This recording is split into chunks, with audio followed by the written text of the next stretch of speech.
ರಸ್ತೆ ಪಕ್ಕಕ್ಕೆ ಕಾಡು ಹಗ್ಲ ಹೊಡಿತಿದ್ದಾರೆ ನೋಡಿ. ಮಳೆಗಾಲದಲ್ಲಿ ನಿಲ್ಲಿಸ್ಬೇಕು ಅಂತಿದೆ, ಹೋಗ್ಲಿ ಮಾಡ್ಕೊಂಡ್ಲಿ, ನಮಗೇನು. ಆ ರಸ್ತೆ ನೋಡಿ, ಹೆದ್ದಾರಿ ಪಕ್ಕನೇ ಇದೆ.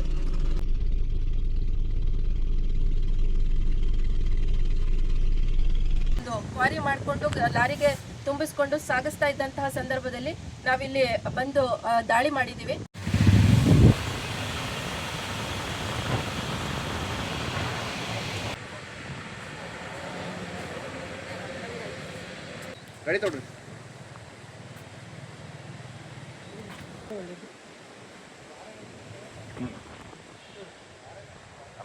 ಮಲೆನಾಡು ಮತ್ತು ಕರಾವಳಿ ಭಾಗದಲ್ಲಿ ಈ ಜಂಬಿಟ್ಟಿಗೆ ಕಲ್ಲು ಕ್ವಾರಿಗಳು ದಿನೇ ದಿನೇ ಹೆಚ್ಚಾಗ್ತಾ ಇದ್ದಾವೆ. ಅದು ಫಾರೆಸ್ಟ್ ಇರ್ಬೋದು, ಡೀಮ್ಡ್ ಫಾರೆಸ್ಟ್ ಇರ್ಬೋದು, ಬಗರುಕ್ ಇರ್ಬೋದು. ಸಾಮಾನ್ಯವಾಗಿ ಮಲೆನಾಡು ಭಾಗದಲ್ಲಂತೂ ಈ ಶಿವಮೊಗ್ಗ ಜಿಲ್ಲೆ, ಉತ್ತರ ಕನ್ನಡ ಜಿಲ್ಲೆ, ಈ ಭಾಗದಲ್ಲಿ ಎಲ್ಲ ಫಾರೆಸ್ಟ್ ಲ್ಯಾಂಡಲ್ಲೇ ಸಿಕ್ಕಾಪಟ್ಟೆ ನಡೀತಾ ಇದ್ದಾವೆ. ಆದರೆ ಇವುಗಳನ್ನು ಕಂಟ್ರೋಲ್ ಮಾಡಬೇಕಾಗಿರೋದು ಮತ್ತು ಅವುಗಳನ್ನ ನಿಯಂತ್ರಣ ಮಾಡಬೇಕಾಗಿರುವ ಇಲಾಖೆಗಳು, ಅದು ಮೈನ್ಸ್ ಆ್ಯಂಡ್ ಜಿಯಾಲಜಿ ಇರ್ಬೋದು, ಅಥವಾ ರೆವಿನ್ಯೂ ಡಿಪಾರ್ಟ್ಮೆಂಟ್ನವ್ರು ಇರ್ಬೋದು, ಪೊಲೀಸ್ ಸ್ಟೇಷನ್ ವ್ಯಾಪ್ತಿಯಲ್ಲಿ ಬರುವಂಥದ್ದು ಈ ಟಾಸ್ಕ್ ಫೋರ್ಸ್ ಅಂತ ಹೇಳ್ತೀವಿ. ಹಾಗೆ ಫಾರೆಸ್ಟ್ ಡಿಪಾರ್ಟ್ಮೆಂಟ್ ಇರ್ಬೋದು, ಒಟ್ಟಲ್ಲಿ ಎಲ್ಲರೂ ಸೇರಿ ದುಡ್ಡನ್ನು ಬಾಚ್ತಿದ್ದಾರೆ, ಹಣ ವಸೂಲಿ ಮಾಡ್ಕೊಂಡ್ಬಿಟ್ಟು ಅವುಗಳನ್ನು ನಡೆಯೋದಕ್ಕೆ ಬಿಡ್ತಿದ್ದಾರೆ. ಒಟ್ಟಲ್ಲಿ ಇದು ಪರಿಸರ ನಾಶ ಅಂತೂ ಆಗ್ತಾ ಇದೆ ಎಲ್ಲ ಕಡೆನೂ ಕೂಡ. ಒಂದು ಉತ್ಕೃಷ್ಟವಾದಂಥ ಪದರ ಸಾಮಾನ್ಯವಾಗಿ ಕೃಷಿ ಜಮೀನಿನಲ್ಲಿ ರೈತರಿಗೆ ಅವ್ರದ್ದು ಪಟ್ಟ ಜಮೀನಿದ್ರೆ ಅಲ್ಲಿ ಬಿಡ್ತಾರೆ, ಅಲ್ಲಿ ಬೇರೆ ಥರ ಪರ್ಮಿಷನ್ ಇರುತ್ತೆ, ಅವರನ್ನು ಕಲ್ಲು ತೆಗೆದು ಅದನ್ನು ಕೃಷಿ ಜಮೀನಾಗಿ ಪರಿವರ್ತನೆ ಮಾಡ್ಕೋಬೋದು. ಆದರೆ ಬೇರೆ ಬೇರೆ ಕಡೆಯಲ್ಲೂ ಕೂಡ ಫಾರೆಸ್ಟ್ ಲ್ಯಾಂಡಲ್ಲಿ ಕೂಡ ಮಾಡ್ತಿರ್ತಾರೆ. ಈ ಥರ ಯಾವಾಗಲೂ ಒಂದೊಂದು ಸಲ ಆ ತಹಶೀಲ್ದಾರು, ಈ ರೆವಿನ್ಯೂ ಇನ್ಸ್ಪೆಕ್ಟರ್ ಅಥವಾ ಈ ಮೈನ್ಸ್ ಡಿಪಾರ್ಟ್ಮೆಂಟ್ನವ್ರು ಯಾರೋ ರೈಡ್ ಮಾಡಿದ್ರು ಅಂತೇಳಿ ಸುದ್ದಿಗಳು ಬರ್ತವೆ. ಅದನ್ನು ಬಹಳ ದೊಡ್ಡದಾಗಿ ಪತ್ರಿಕೆಗಳಲ್ಲಿ ಬರೆಯೋದು, ಮತ್ತು ಅದು ಹಾಗೆ ಕಂಟಿನ್ಯೂ, ಅದು ಮರುದಿನವೇ ಕಂಟಿನ್ಯೂ ಆಗಿರುತ್ತೆ. ಆ ಲಾರಿ ಬರ್ತಾರಂತೆ, ಆ ಸ್ಟೇಷನಲ್ಲಿ ನಿಲ್ಸ್ಕೊಂತಾರಂತೆ, ಒಂದು ವಾರ ನಿಂತಿರುತ್ತಾ, ಹೆಚ್ಚು ಅಂದರೆ ಒಂದು ವಾರ ಅಷ್ಟೇ, ಒಂದು ವಾರನೂ ಇಲ್ಲ 2 ದಿನಕ್ಕೆ ವಾಪಸ್ ತಗೊಂಬಂದಿರ್ತಾರೆ, ಮತ್ತು ಅವು ಹಾಗೆಯೇ ಆಪ್ರೇಟ್ ಆಗ್ತಾ ಇರ್ತವೆ. ಈ ಥರ ಪ್ರತಿದಿನವೂ ಕೂಡ ಈ ಬಿಸ್ನೆಸ್ ಅನ್ನೋದು ನಡೀತಾನೆ ಇರುತ್ತೆ. ಆದರೆ ಸ್ಥಳೀಯರಿಗೆ ಏನಾದರೂ ಕಲ್ಲು ಕಡಿಮೆ ದರಕ್ಕೆ ಸಿಗುತ್ತಾ ಅಂತಂದರೆ ನನಗೆ ಗೊತ್ತಿಲ್ಲ. ಈಗ ತುಂಬ ಒಂದು 6 months ಬ್ಯಾಗ್ ನಾನು ಕೇಳ್ತಿದ್ದೆ ಈ ಥರ, ಆವಾಗಲೇ 32-33 ರೂಪಾಯಿ ಶಿವಮೊಗ್ಗ ಜಿಲ್ಲೆ ಸಾಗರ ಭಾಗದಲ್ಲಿತ್ತು. ನಾನು ಅಲ್ಲಿ ಪರ್ಟಿಕ್ಯುಲರಾಗಿ ಕೇಳಿದ್ದು, ಅಲ್ಲಿ ತುಂಬ ಕ್ವಾರಿಗಳಿದ್ದಾವೆ. ಅದೇ ರೇಟು ಹಾವೇರಿಗೆ ಹೋಗುತ್ತೆ. ಹಾವೇರಿ ಭಾಗದಲ್ಲಿ, ಈ ಶಿರಾಳಕೊಪ್ಪ ಭಾಗದಲ್ಲಿ ಹಾವೇರಿ ಬಾರ್ಡ್ರಿಂದ ಆ ಕಡೆನೂ ಹೋಗುತ್ತೆ. ಅಧಿಕಾರಿಗಳು ಚೆನ್ನಾಗಿದ್ರೆ ಅಧಿಕಾರಿಗಳ ಮನೆ ಎಲ್ಲಾದರೂ ಬೆಂಗಳೂರಲ್ಲಿದ್ದರೆ ಬೆಂಗಳೂರಿಗೂ ಸಾಗಿಸ್ಕೊಂತಾರೆ, ಬೇಕಾದ್ರೆ ಅವ್ರಿಗೆ ಗೊತ್ತಿರೋರೆಲ್ಲ. ಈ ಥರ ಅದು ಅವು ಹೋಗ್ತಾನೆ ಇರುತ್ತೆ. ಬಟ್ ಅಲ್ಲೂ ಕೂಡ ಅದೇ ರೇಟ್ ಇರುತ್ತೆ. ಬಡವರಿಗೆ ನಿಜವಾಗ್ಲೂ ಹೆಲ್ಪ್ ಆಗ್ತಿದೆ ಅಂದರೆ ಆಗೋದಿಲ್ಲ. ನಾನು ಒಂದು ಶಿವಮೊಗ್ಗ ಜಿಲ್ಲೆ ಸಾಗರ ತಾಲೂಕಿನ ಒಂದು ಪೊಲೀಸ್ ಸ್ಟೇಷನ್, ಯಾಕಂದರೆ ನನಗೆ ಅಗತ್ಯ ದಾಖಲೆಗಳು ಇಲ್ಲದೇ ಇರೋದ್ರಿಂದ ನಾನು ಅದು ಸ್ಟೇಷನ್ ಹೆಸರು ಹೇಳೋಕ್ಕಾಗಲಿ ಅಥವಾ ಯಾರ್ದಾದ್ರು ಹೇಳೋಕ್ಕಾಗೋದಿಲ್ಲ. ಒಂದು ಸ್ಟೇಷನ್ ವ್ಯಾಪ್ತಿಯಲ್ಲಿ ಒಂದು 200 ಕೋರೆ ಇದೆ ಅಂತೆ. 200 ಕೋರೆಯಲ್ಲಿ ಒಬ್ಬರು PC ಬಂದು ಕಲೆಕ್ಟ್ ಮಾಡ್ತಾರಂತೆ ಹಣವನ್ನು. ಅದು ಎಷ್ಟು ಅವ್ರು ಹೇಳೋದೇನು ಅಂದರೆ ಒಂದು 30 lakh ಆಗುತ್ತೆ ಅಂತ ಕಲೆಕ್ಷನ್ ಮೊತ್ತ. ಅಂದರೆ ಅದು ಎಲ್ಲ ಅವರೇನು ಟಾಸ್ಕ್ ಫೋರ್ಸ್ನ ಇರ್ತಾರಲ್ಲ ಅವರೆಲ್ಲರಿಗೂ ಸಿಗುತ್ತೆ ಅಂತ. ಸೊ ಈ ಥರ ಪರಿಸ್ಥಿತಿ ಇದ್ದರೆ ನೀವು ಬಡವರಿಗೆ ಹೆಂಗೆ ಕೊಡ್ತೀರಾ? ನಾನು ನಿಜವಾಗ್ಲೂ ಹೇಳಬೇಕಂದ್ರೆ ಕಲ್ಲು ಕ್ವಾರಿಗಳದ್ದು ನಿಯಂತ್ರಣ ಆಗಲೇಬೇಕು. ಅದು ಕ್ವಾರಿ ಅಂದರೆ ಒಂದು ಮೈನ್ಸ್ ಥರನೇ ಬರುತ್ತೆ ಅದು, ಮತ್ತಿನ್ನೇನು ಬೇರೆ ಥರ ಏನು ನಾವು ಕೃಷಿಗಾಗಿ ಮಾಡ್ತಿದ್ದೀವಿ, ರೈತರಿಗಾಗಿ ಜನಕ್ಕೆ ಹಂಗೆಲ್ಲ ಬರೋಲ್ಲ. ಮರಳಿಗೆ ಏನು ನೀತಿ ಇದೆಯೋ ಹಾಗೆ ಕಲ್ಲು ಕ್ವಾರಿಗೂ ಇರುತ್ತೆ, ಸ್ವಲ್ಪ ಬದಲಾವಣೆಗಳಿರ್ಬೋದೇನೋ. ಆದರೆ ಇವರು ಈ ಥರ ಡಿಪಾರ್ಟ್ಮೆಂಟ್ನವರಿಗೆ, ಅದರಲ್ಲೂ ಪೊಲೀಸ್ನವರಿಗೆ, ರೆವಿನ್ಯೂ ಡಿಪಾರ್ಟ್ಮೆಂಟ್ನವರಿಗೆ ಲಕ್ಷ ಪ್ರತಿ ತಿಂಗಳು ಕೊಟ್ಟು ಅದರಲ್ಲಿ ಮತ್ತೆ ಈ ರೇಟನ್ನು ಕಡಿಮೆ ಮಾಡಿ ಅಂತ ಹೇಳೋದಕ್ಕಾಗೋದಿಲ್ಲ. ಹಾಗಾಗಿ ನನ್ನ ಉದ್ದೇಶ ಅಥವಾ ನಮ್ಮ ರೈಲ್ ಲ್ಯಾಂಡ್ ಉದ್ದೇಶ ಏನು ಅಂತಂದರೆ, ಆಯಾ ಭಾಗದ MLAಗಳು, ಜನಪ್ರತಿನಿಧಿಗಳು ಅವರೆಲ್ಲ ಕೂತು ಸ್ಥಳೀಯರಿಗೆ ಮೊದಲು ಆ ಕಲ್ಲು ಕಡಿಮೆ ರೇಟಿಗೆ ಸಿಗೋಂಗೆ ಮಾಡಬೇಕು. ಅದಂತೂ ಹಾಗೇ ಇಲ್ಲ. ಹಾಗಾಗಿ ಯಾರೋ ಬಂದುಬಿಟ್ಟು ಒಬ್ಬನು ಕಲ್ಕೊರೆ ಮಾಡೋನು ಬಡವ್ರಿಗೆ ನಾವು ಕೊಡ್ತೀವಿ, ಬಡವ್ರ ಮನೆ ಕಟ್ಟಕ್ಕೆ ಹೆಂಗೆ ಮಾಡ್ತಾರೆ ಹಂಗೆ ಆ ಥರ ಪುಂಗಿದ್ರೆ ಅದು ನಮಗೆ ಕರೆಕ್ಟಾಗಿ ಗೊತ್ತಿದೆ. ನೀವು ಅಷ್ಟು ಕಡಿಮೆಗೆ ಕೊಡ್ತೀವಿ ಅಂತ ಒಪ್ಕೊಳ್ಳಿ ಬೇಕಾದರೆ, ಅವಾಗ ಬೇಕಾದರೆ ಯಾರೂ ನಿಮ್ಮನ್ನು ಪ್ರಶ್ನೆ ಮಾಡೋದಿಲ್ಲ. ಹಂಗೆ ಮಾಡ್ತಾ ಇಲ್ಲ ನೀವು, ಆ ಥರ ಆಗ್ತಾನೂ ಇಲ್ಲ. ಶಿವಮೊಗ್ಗ ಜಿಲ್ಲೆ ಸಾಗರ ಭಾಗದಲ್ಲಿ ಬಹಳಷ್ಟು ಕ್ವಾರಿಗಳಿದ್ದಾವೆ. ಅಲ್ಲಿ ಯಾರೋ ಹೊಸದಾಗಿ ಒಬ್ಬರು ತಹಶೀಲ್ದಾರ್ ಅಂತ ಬಂದಿದ್ದಾರಂತ, ಅವ್ರು ಪ್ರತಿಭಾ ಅಂತ, ಅವ್ರನ್ನು ನಾನು ನೋಡ್ತಾ ಇದ್ದೀನಿ. ಅವರು ಈಗ ಕಂಟಿನ್ಯೂಸ್ ಆಗಿ ಈ ಥರ ರೈಡ್ ಮಾಡ್ತಾನೆ ಇದ್ದಾರೆ, ಆದರೆ ಎಲ್ಲೂ ನಿತ್ಯ ಇಲ್ಲ. ಆ ಮಂಚಾಲೆ ಭಾಗದಲ್ಲಿ, ಮಂಚಾಲೆ ಅಂತ ಒಂದು ಹಳ್ಳಿ ಬರುತ್ತೆ, ಆಮೇಲೆ ಆ ಮಳ್ಳ, ಉತ್ತದಿ ಆ ಥರ ಎಲ್ಲ ಹೇಳ್ತಿದ್ದಾರೆ ಅವರು. ಅಲ್ಲಿಂದ ತ್ಯಾಗರ್ತಿ ಗ್ರಾಮ ಪಂಚಾಯತ್ ವ್ಯಾಪ್ತಿ ಅಂತ ಅಲ್ಲಿ ಸಿಕ್ಕಾಪಟ್ಟೆ ಕ್ವಾರೆಗಳಿದ್ದಾವೆ. ಇವ್ರು ಪ್ರತಿ ಸಲನೂ ಅದೇ ಭಾಗದಲ್ಲಿ ಆ ಭಾಗದ ಒಬ್ಬರು PSI ರೈಡ್ ಮಾಡಿದ್ರು, ಇವ್ರು ಮತ್ತೆ ಹೋಗಿ ಅಲ್ಲಿ ರೈಡ್ ಮಾಡಿದ್ದಾರೆ. ಅಂದರೆ ಹಿಂದೆ ಮಾಡಿ ಅದು ಸುದ್ದಿ ಆಗಿತ್ತು, ಅದು ನೀವು ಪೇಪರ್ನಲ್ಲಿ ಹುಡುಕಿದ್ರೆ ಸಿಗುತ್ತೆ. ಶಿವಮೊಗ್ಗ DC ಪ್ರಭುಲಿಂಗ ಕವಲಿಕಟ್ಟೆ ಅವರಿಗೆ ಒಂದು ಮೆಸೇಜ್ ಮಾಡಿದೆ, ಅವರು ರೆಸ್ಪಾಂಡ್ ಮಾಡಿದರು. ಎಲ್ಲ ಡಿಪಾರ್ಟ್ಮೆಂಟ್ಗಳು ಇದರಲ್ಲಿ ಸಹಯೋಗ ಬರೆದ್ರು, ಮತ್ತು ತುಂಬ ಅಲಿಗೇಷನ್ಸ್ಗಳಿರೋದ್ರಿಂದ DC ಅವರು ಅದನ್ನ ಕೂತ್ಬಿಟ್ಟು ಅದನ್ನ ಮಾಡಬೇಕು. ಮತ್ತು ಯಾವ ಭಾಗದಲ್ಲಿ ಆಯಾ ಭಾಗದ ಕಂದಾಯ ಅಧಿಕಾರಿಗಳು, PDO ಯಾರು ಇರಲಿ, ಅಲ್ಲಿ ಯಾರು ನಿಯಂತ್ರಣಕ್ಕೆ ತರೋದಕ್ಕೆ ಅವರು ವಿಫಲ ಆಗಿರ್ತಾರೋ ಅವರನ್ನ ಸಸ್ಪೆಂಡ್ ಮಾಡಬೇಕು, ಮತ್ತು ಅವ್ರ ಮೇಲೆ ಆ್ಯಕ್ಷನ್ ಮಾಡಬೇಕು. ಹಂಗೆ ಆದರೆ ಮಾತ್ರ ಇದೆಲ್ಲ ಆಗುತ್ತೆ. ಇದರಲ್ಲಿ ಅಕ್ರಮ ಸಕ್ರಮ ಅಂತ ಬರೋದಿಲ್ಲ, ನೆನಪಿರಲಿ. ನಾನು ಕಲ್ಕೋರೆಯನ್ನು ಅನಲೈಸ್ ಮಾಡ್ದಂಗೆ, ಈಗ ನಿಮ್ಮ ಪಟ್ಟಾ ಭೂಮಿಯಲ್ಲಿ ಹೊಡೆದಾಗ ಮಾತ್ರ ಅದು ಸಕ್ರಮ ಇರುತ್ತೆ. ಆದರೂ ಕೂಡ ತುಂಬ ಜನ, ಈಗ ನಮ್ಮದು 1 ಎಕರೆ ಇದ್ದರೆ ಇನ್ನೊಂದು ಅರ್ಧ ಎಕರೆ, 3/4 ಎಕರೆ ಖಾತೆ ಇಲ್ಲದ ಜಮೀನೇ ಸಿಗೋದು. ಪೂರ್ಣ ಪ್ರಮಾಣದಲ್ಲಿ ಯಾರೂ ಕೊಟ್ಟಿರೋದಿಲ್ಲ.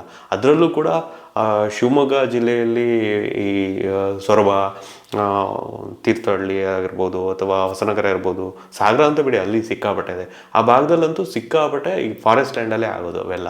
ಅದು ಹೆದ್ದಾರಿ ಪಕ್ಕದಲ್ಲೇ ಕಾಡನ್ನೇ ಹೊಡ್ಕೊಂಡು ಮಾಡಿರ್ತಾರೆ.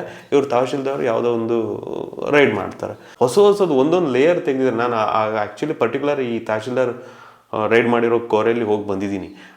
ಅಂದರೆ ಅದು ನೋಡ್ಕೊಂಡು ಬಂದಿದ್ದೀನಿ. ಅವತ್ತು ಆ ಹೆದ್ದಾರಿ ಪಕ್ಕದಲ್ಲೇ ನಿಂತ್ಕೊಂಡು, ಅದು ರಾಜ್ಯ ಹೆದ್ದಾರಿ, ಅದು ಅಲ್ಲೇ ನಿಂತ್ಕೊಂಡು ನೋಡ್ಕೊಂಡು ಬಂದಿದ್ದೀನಿ. ಅದು ಏನು ಹೊಸದಾಗಿ ಮಾಡ್ತಿರೋವಂಥ ಕ್ವಾರೆ ಆಗಿತ್ತು ಅದು.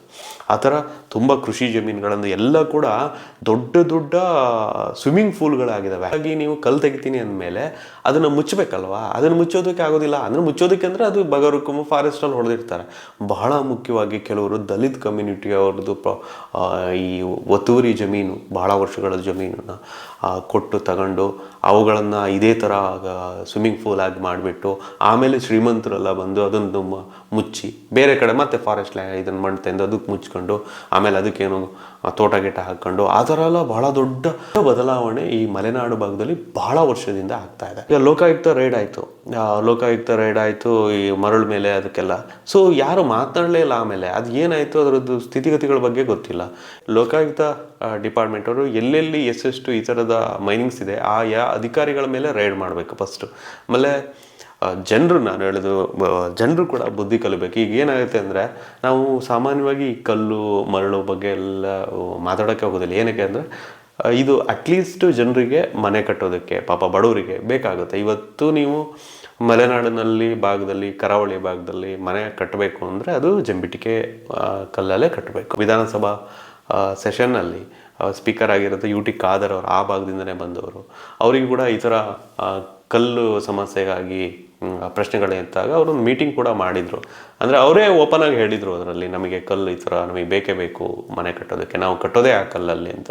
ಭ್ರಷ್ಟರಿಗೆ ಇಷ್ಟು ಹಣವನ್ನು ಕೊಟ್ಟು ನೀವು ಆ ಕಲ್ಲನ್ನು ಹೇಗೆ ಜನರಿಗೆ ಕಡಿಮೆ ರೇಟಿಗೆ ಕೊಡ್ತೀರಾ ನೀವೇ ಹೇಳಿ. ಇವತ್ತಿಗೆ ಸಿಮೆಂಟ್ ಜಾಸ್ತಿ ಇದೆ, ಕಬ್ಬಣ ಜಾಸ್ತಿ ಇದೆ, ಮನೆ ಕಟ್ಟೋಕ್ಕಾಗೋದಿಲ್ಲ. ಇಂಥ ಸಮಯದಲ್ಲಿ ಸ್ವಾಭಾವಿಕವಾಗಿ ಸಿಗುವಂತಹ ಸಂಪನ್ಮೂಲಗಳನ್ನು ನಾವು ಅದು ಲಂಚದ ಹಣ ಕೊಟ್ಬಿಟ್ಟು ಇದನ್ನು ಕಡಿಮೆ ರೇಟ್ಗೆ ಕೊಡೋಕ್ಕೆ ಆಗೋದಿಲ್ಲ. ಹಾಗಾಗಿ ಜನಪ್ರತಿನಿಧಿಗಳಿಗೆ ಸ್ವಲ್ಪನಾರು ಪ್ರಾಮಾಣಿಕತೆ ಇದ್ದರೆ, ಆ ಭಾಗದಲ್ಲಿ ಜನರಿಗೆ ನಿಜವಾಗ್ಲೂ ಹಿತಾಸಕ್ತಿ ಇದ್ದರೆ ಅವರು ಇದನ್ನು ನಿರ್ಧರಿಸ್ಬೇಕು. ಪರಿಸರದ ಆಸಕ್ತಿ ಹೊಂದಿರುವಂಥ ಯಾರಾದರೂ ಕೂಡ ಈ ಥರದ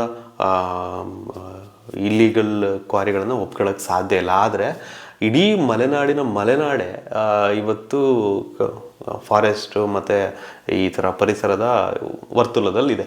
ಸೊ ಹಾಗಾಗಿ ಈಗ ನಾವು ಅಲ್ಲಿ ಬದುಕೋರಿಗೆ, ಜನರಿಗೆ ಏನು ಮತ್ತು ನೀವೆಲ್ಲ ಸತ್ಬಿಡಿ ನಾಳೆ ಎಲ್ಲ ಉಳ್ಕೊಂಬಿಡಲಿ ಅಂತ ಹೇಳೋಕ್ಕೆ ಬರೋದಿಲ್ಲ. ಸಾಗರದಲ್ಲಿ ಒಂದು 500-600 ಕ್ವಾರಿಗಳ ಮೇಲೆ ಇರಬೇಕು. ನಾನು ಹೇಳೋಣಲ್ಲ, ಒಂದೇ ಒಂದು ವ್ಯಾಪ್ತಿಯಲ್ಲಿ, ಒಂದು ಸ್ಟೇಷನ್ ವ್ಯಾಪ್ತಿಯಲ್ಲಿ 200 ಕ್ವಾರಿ ಇದ್ದಾವೆ ಅಂತ ನನಗೆ ಹೇಳ್ತಾ ಇದ್ರು ಒಬ್ರು. ಆಮೇಲೆ ಎಲ್ಲ ಬಾರ್ಡ್ರ್ ದಾಟಿ ಹಾವೇರಿಗೆ ಹೋಗ್ತವೆ. ಆ ಲಾರಿಗಳು ಇಡೀ ರಸ್ತೆಗಳನ್ನು ಹಾಳು ಮಾಡ್ತಿದ್ದಾವೆ, ಹಳ್ಳಿಗಳದ್ದು ಯಾರೂ ಮಾತಾಡ್ತಿಲ್ಲ. ಎಷ್ಟು ದೊಡ್ಡ ಹೊಂಡ ಬಿದ್ದಿದೆ ಗೊತ್ತಾ? ಸಂಜೆ ಆದ ತಕ್ಷಣ ಲೋಡ್ ಹೋಗುತ್ತೆ, ಬೆಳಗ್ಗೆನೇ ಒಂದೊಂದ್ಸರಿ ಲೋಡ್ ಹೋಗ್ಬಿಡುತ್ತೆ. ಈ ಥರ ಎಲ್ಲೋ ನಿಲ್ಸ್ಕೊಂಡಿರ್ತಾರೆ. ಆ ಲಾರಿಗಳು ಹಿಂಗೆ ಬರ್ತಾವೆ, ಕೊಂಡೋಗ್ಬೇಕು, ನಿಧಾನ ಬರ್ತಾ ಇರ್ತವೆ. ಬೊಲೆರೋ ಒಂದಿದೆ, ಅಲ್ಲ ತಗೊಂಡು ಹೋಗ್ಬೇಕಾದ್ರೆ ನೋಡಬೇಕು ಅವ್ರ ಕಣ್ಣು ಹಿಂಗೆ ಅಂತಾರೆ, ಯಾರೋ ಒಬ್ರು ಡಿಪಾರ್ಟ್ಮೆಂಟ್ನವ್ರು ಬಂದರು ಅಂತ ಹೇಳ್ಬಿಟ್ಟು. ಸೊ ಈ ಥರದ ಕಳ್ಳರು ಎಲ್ಲ ರೋಡ್ಗಳನ್ನು ಹಾಳು ಮಾಡಿದ್ದಾರೆ. ಎಲ್ಲ ರೋಡುಗಳು ಯಾವುದಿಲ್ಲ. ನೀವತ್ತು ಹೊಸದಾಗಿ ಮಾಡಿರುವಂಥ ಒಂದು ಡಾಂಬಾರ್ ರಸ್ತೆ ಇದ್ರೂ ಕೂಡ ಅವುಗಳನ್ನು ಹಾಳು ಮಾಡ್ತಾರೆ. ಎಲ್ಲ ಊರಲ್ಲೂ ಈ ಥರ ಜಂಬಿಟ್ಟಿಗೆ ಕ್ವಾರಿಗಳು ಸಾಗರದಲ್ಲಿ ಭಾಗದಲ್ಲಿದ್ದಾವೆ. ಪ್ಯಾಕ್ ಮಾಡ್ತಾರೆ ಎಷ್ಟು ಚೆನ್ನಾಗಿದ್ರೆ ಅದು ಕಾಣಬಾರ್ದು ಮೇಲ್ನೋಟಕ್ಕೆ ಅಂತ. ಅದು ಈಗ ನಮ್ಮ ಹಾವೇರಿ ಭಾಗಕ್ಕೆ ಹೋಗುತ್ತೆ. ಪೊಲೀಸ್ ಡಿಪಾರ್ಟ್ಮೆಂಟ್ನವ್ರು ಏನು ಮಾಡ್ತಾರೆ, ಸೊರಬ ಭಾಗದಲ್ಲಿ, ಶಿಕಾರಿಪುರ ಭಾಗದಲ್ಲಿ, ಅಲ್ಲಿಂದ ಸೀದಾ ಬಾರ್ಡರ್ ದಾಟುತ್ತೆ. ಈಗ ಪ್ರತಿದಿನ ಶಿಕಾರಿಪುರ ಎಲ್ಲರೂ ನಿಂತ್ಕೊಂಡಿರ್ತಾರೆ. ನಾನು ಕರೆಕ್ಟಾಗಿ ನೋಡಿದ್ದೀನಿ, ಎಲ್ಲ ಪೊಲೀಸರು ಬರ್ತಾರೆ, ವ್ಯಾನಲ್ಲೂ ಬರ್ತಾರೆ, ಎಲ್ಲ ಮಾಡ್ತಾರೆ, ಇನ್ಸ್ಪೆಕ್ಟ್ ಮಾಡ್ತಾರೆ. ಇವೇ ಕ್ವಾರಿಗಳು, ಇವುಗಳನ್ನೇ ಇನ್ಸ್ಪೆಕ್ಟ್ ಮಾಡೋದು, ಆಮೇಲೆ ಮತ್ತೆ ಬಿಡೋದು, ಆಮೇಲೆ ಯಾವ್ದಾದ್ರು ಒಂದು ಕಡೆ ಸುದ್ದಿ ಆಗ್ಬಿಡುತ್ತೆ. ಅವ್ರದ್ದು ಬಕೆಟ್ ಹಿಡಿಯುವಂಥ ಒಂದಿಷ್ಟು ಪತ್ರಕರ್ತರು, ಅದರಲ್ಲೂ ಕೆಲವರು ಡಿಜಿಟಲ್ ಬೇರೆ ಜಾಸ್ತಿ ಆಗ್ಬಿಟ್ಟಿದೆಯಲ್ಲ, ಅವ್ರದ್ದು ಒಂದಿಷ್ಟು ದೊಡ್ಡ ಸಮಸ್ಯೆಗಳು. ಅವರೇ ಹೋಗ್ಬಿಟ್ಟು ನೋಡಿ ನೀವು ಹಿಂಗೆ ಮಾಡ್ತಿದ್ದೀರಿ, ಹಂಗೆ ಮಾಡ್ತಿದ್ದೀರಿ ಅಂತ ವಸೂಲಿ ಮಾಡುವಂಥ ಪ್ರಕರಣಗಳು ನಮ್ಮ ಹತ್ರ ಬರ್ತಾ ಇರ್ತವೆ. ಅವರೇ ವಸೂಲಿ ಕೋರ್ ಇರ್ತಾರೆ, ಅವರೇ ಒಂದು ಹೆಲ್ಪ್ ಮಾಡ್ತಿರ್ತಾರೆ. ಅದಕ್ಕಾಗಿ ತುಂಬ ಜನ ಕಾಮೆಂಟಲ್ಲಿ ಮಾಡ್ತಾರೆ, ಸರ್ ಪತ್ರಕರ್ತರು ಇನ್ವಾಲ್ವ್ ಇದ್ದಾರೆ ಅಂತ. ಮೇನ್ ಸ್ಟ್ರೀಮು ಇರ್ಬೋದು, ಈ ಥರ ಡೌನ್ ಸ್ಟ್ರೀಮ್ ಇರ್ಬೋದು, ಯಾವುದೋ ಒಂದು ಎಲ್ಲರೂ ಕೂಡ ಸೇರ್ಕೊಂಡ್ಬಿಟ್ಟು ಲೂಟಿ ಹೊಡಿತಾನೆ ಇರ್ತಾರೆ ಅಲ್ಲಿ. ಮತ್ತು ಕೆಲವರು ಆ್ಯಕ್ಟಿವಿಸ್ಟ್ಗಳು ಮರಳು ವಿಷಯದಲ್ಲೂ ನಾನು ಅವಾಗ ಹೇಳ್ತಾ ಇರ್ತೀನಿ, ಮರಳು ವಿಷಯದಲ್ಲೂ ಅಷ್ಟೇ ಕೆಲವರು ತುಂಬ ರೈಸ್ ಮಾಡಿಬಿಡ್ತಾರೆ. ತುಂಬ ರಾಜ್ಯ ಪ್ರಸಿದ್ಧಿ, ಜಿಲ್ಲಾ ಪ್ರಸಿದ್ಧಿ, ತಾಲೂಕು ಪ್ರಸಿದ್ಧಿ ಆ್ಯಕ್ಟಿವಿಸ್ಟ್ಗಳು ಎಲ್ಲರೂ ಇರ್ತಾರೆ. ಅಲ್ಲೆಲ್ಲೋ ಆಗಿರೋದ್ರ ಹಿಂದೆ ಅವರ ಛಾಯೆ ಇದ್ದಿರುತ್ತೆ. ಆ ಥರ ಅವರ ಒಂದು ನೆರಳಲ್ಲೇ ನಡೀತಾ ಇರುತ್ತೆ. ಅವರು ಹಂಗೆ ಇರ್ತಾರೆ. ಸೊ ನಿಮಗೆಲ್ಲ ನಾವು ಕೇಳುವಾಗ ಕೆಲವು ಅಧಿಕಾರಿಗಳನ್ನ ಏನ್ರಿ ಹಿಂಗೆ ಅಂದರೆ ಸುಮ್ಮನೆ ಸರ್ ಅವ್ರು ಗೊತ್ತಾ, ಅವ್ರು ಹೆಂಗಿದ್ದಾರೆ ಅಂತ ಇದೆಲ್ಲ ನಮಗೆ ಮಾಹಿತಿಗಳು ಬರ್ತಾ ಇರ್ತದೆ. ಬಟ್ ನಾವು ಒಂದು ಕಿವಿಯಲ್ಲಿ ಕೇಳಿ ಒಂದು ಕಿವಿಯಲ್ಲಿ ಬಿಡ್ತಾ ಇರ್ತೀವಿ ಅಷ್ಟೇ. ಸೊ ಮರಳಿರ್ಬೋದು ಅಥವಾ ಈ ಥರ ಜಂಬಿಟ್ಟಿಗೆ ಕಲ್ಕ್ವಾರಿ ಇರ್ಬೋದು, ಇವೆರಡೂ ಕೂಡ ನಮ್ಮ ಜನರಿಗೆ, ಅದರ ಬಡವರಿಗೆ ಮನೆ ಕಟ್ಟೋಕ್ಕೆ ಬೇಕಾಗಿರುವಂಥ ವಸ್ತುಗಳೇ ಆಗಿರೋದ್ರಿಂದ ಸರ್ಕಾರ ಇದಕ್ಕೂ ಒಂದು ನೀತಿ ತರಬೇಕು. ಭ್ರಷ್ಟರಿಗೆ ಮೊದಲು ಪಾಠ ಆಗಬೇಕು. ನಾನು ರಿಕ್ವೆಸ್ಟ್, ನಮ್ಮ ಲೋಕಾಯುಕ್ತ ಇರ್ಬೋದು, ರೇಡ್ ಆದಾಗಲೂ ಕೂಡ ನೀವು ಪತ್ರಕರ್ತರು ಎಲ್ಲಾದರೂ ಕೂಡ ಅದರಲ್ಲಿ ಏನಾದ್ರು ಇನ್ವಾಲ್ವ್ ಇದ್ರು ಅಂದರೆ, ಈಗ ಮರಳಲ್ಲಿ ಒಂದು ಹಾಗೆ ಬಂತದು. ಈ ಹೊಸನಗರ ಭಾಗದಲ್ಲಿ ಒಂದು ಮರಳು ರೇಡ್ ಆಯಿತು. ಹೊಳೆಹೊನ್ನೂರು ಭಾಗದಲ್ಲಿ ಅಲ್ಲೆಲ್ಲ ಒಂದಿಷ್ಟು ರೈಡ್ ಆದಾಗೆಲ್ಲ ಒಂದಿಷ್ಟು ಪತ್ರಕರ್ತರು ಯಾರು ಇನ್ವಾಲ್ವ್ ಇದ್ದಾರೆ ಇದರಲ್ಲಿ. ನೀವು ಅವರ ಸಂಸ್ಥೆಗಳಿಗೆ ನೋಟಿಸ್ ಕೊಡಿಸಿ ಇವರಿದ್ದಾರೆ ಅಂತ, ಆ ಥರನೂ ಮಾಡಿ. ಇಲ್ಲ ನೀವು ಹೆಸರನ್ನು ಬಹಿರಂಗಪಡಿಸಿ. ಆ ಥರ ಇದ್ದಾಗ ಯಾಕೆ ನೀವು ಮಾಡಲ್ಲ? ಆಮೇಲೆ ನೀವು ರಿಜಿಸ್ಟರ್ಡ್ ಪತ್ರಿಕೆ ಅಲ್ಲದೆ ಇರುವಂಥ ಪತ್ರಕರ್ತರಿದ್ದರೆ ಆ್ಯಕ್ಷನ್ ತೊಗೊಳ್ಳಿ, ಅದರಲ್ಲಿ ಏನಿರಲ್ಲ. ಅಲ್ಲ, ಕೆಲವೊಂದು ಆ ಸಂಘ ಪಂಗ ಎಲ್ಲ ಇದ್ದಾರಲ್ಲ, ಅವರೊಂದು ಇದನ್ನು ಕೊಟ್ಟಿರ್ತಾರೆ, ಅವ್ರಿಗೆ ಮಾನ್ಯತೆ ಕೊಟ್ಟಿರ್ತಾರೆ. ಜಂಬಿಟ್ಟಿಗೆ ವಿಷಯದಲ್ಲಿ ನನ್ನ ಮತ್ತು ನಮ್ಮ ರೈನ್ಲ್ಯಾಂಡಿನ ಒಂದು ಮೆಸೇಜ್ ಕ್ಲಿಯರ್ ಏನು ಅಂತಂದರೆ, ನೀವು ಮಾಡೋದೇ ಆದರೆ ಅದು ಕಡಿಮೆ ರೇಟಿಗೆ ಸಿಗೋಂಗಿರಬೇಕು ಜನರಿಗೆ, ಆಯಿತಾ? ಇವ್ರದ್ದು ಟಾಸ್ಕ್ ಏನು ಫೋರ್ಸ್ ಇರುತ್ತಲ್ಲ, ಅದರಲ್ಲಿ ಅರಣ್ಯ ಅಧಿಕಾರಿಗಳು ಇರ್ತಾರೆ, ಪೊಲೀಸ್ನವ್ರು ಇರ್ತಾರೆ, ಅಂದರೆ ಆಯಾ PSIಗಳು ಇರ್ತಾರೆ, ಮೈನ್ಸ್ ಆ್ಯಂಡ್ ಜಿಯಾಲಜಿ ಏನು ಡಿಪಾರ್ಟ್ಮೆಂಟ್ ಇದೆಯಲ್ಲ ಅದು ಅವರ ಅಧಿಕಾರಿಗಳಿರ್ತಾರೆ. ಹೀಗೆ ಎಲ್ಲ ಕಂದಾಯ ಅಧಿಕಾರಿಗಳು ಎಲ್ಲರೂ ಸೇರಿಬಿಟ್ಟು ದೋಚ್ತಾ ಇರ್ತಾರೆ. ಆದರೆ ನಾವು ಪ್ರಶ್ನೆಗಳನ್ನು ಅಷ್ಟು ಮಾಡೋಕ್ಕೆ ಹೋಗೋದಿಲ್ಲ, ಯಾಕೆಂದರೆ ಜನರಿಗೆ ಮರಳು ಮತ್ತು ಕಲ್ಲು ಬೇಕಾಗುತ್ತೆ. ನೀವು ಯಾವಾಗ ಪ್ರಶ್ನೆ ಮಾಡಿದ್ರು ಕೂಡ ಅದು ಜನರ ವಿರೋಧಿ, ರೈತ ವಿರೋಧಿ ಈ ಥರ ಅಂತೇಳಿ ಹೇಳ್ತಾರೆ. ನಾವು ನೋಡಿರೋದ್ರಿಂದ ಕಲ್ಲು ನಿಜವಾಗ್ಲೂ ಬೇಕು.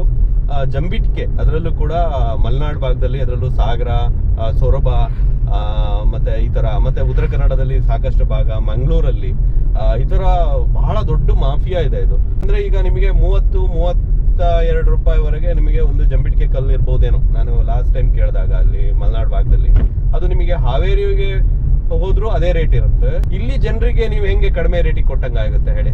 ನೀವು ಅಟ್ಲೀಸ್ಟ್ ಒಂದು 25 ರೂಪಾಯಿಗೋ ಅಥವಾ ಇನ್ನೇದಕ್ಕೋ ಕೊಡ್ಬೋದಲ್ವಾ? ಇವರಿಗೆ ಭ್ರಷ್ಟರಿಗೆ ಕೊಡೋ ದುಡ್ಡಲ್ಲಿ ಬಡವನಿಗೂ ಅದೇ ಇರುತ್ತೆ, ಶ್ರೀಮಂತನಿಗೂ ಅದೇ ಇರುತ್ತೆ, ಬೇರೆ ಜಿಲ್ಲೆಯವರಿಗೂ ಅದೇ ಇರುತ್ತೆ, ಎಲ್ಲರಿಗೂ ಅದೇ ಇರುತ್ತೆ. ಆದ್ರೆ ಇದಕ್ಕೊಂದು ಅನಧಿಕೃತವಾಗಾದ್ರೂ ಕೂಡ ಒಂದು ರೂಲ್ಸ್ ಬರಬೇಕು. ಎಲ್ಲಾ ಪಕ್ಷದವರು ಕಳ್ರೆ, ಹಂಗಾಗಿ ಫಾರೆಸ್ಟ್ ಉಳಿತಿಲ್ಲ, ಎನ್ವಿರಾನ್ಮೆಂಟ್ ಉಳಿತಿಲ್ಲ.